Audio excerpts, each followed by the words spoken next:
كيفك؟ الحمد لله. انت من وين جايه؟ أنا اسمي هبة من المغرب. هبه من المغرب؟ نعم. اهلا يا هبه، شو بدك تسمعينا اليوم؟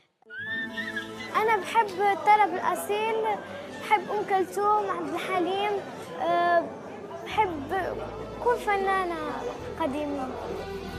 منين كانت عندي 6 سنوات وأنا بحب الغناء كتير، بغني بالبيت بالمدرسة عند لافامي.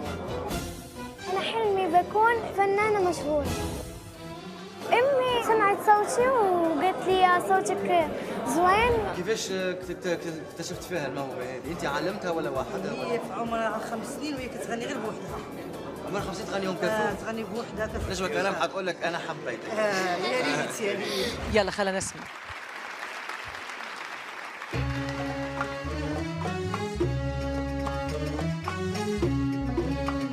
حبي إيه اللي أنت جاي تقول عليه؟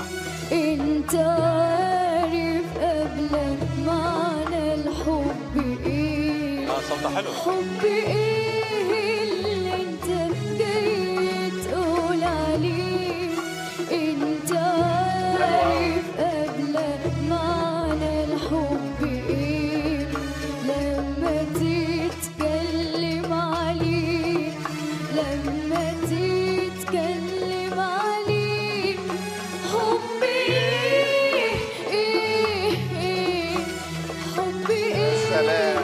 إيه إيه، حبي إيه اللي أنت جاي تقول عليه؟ أنت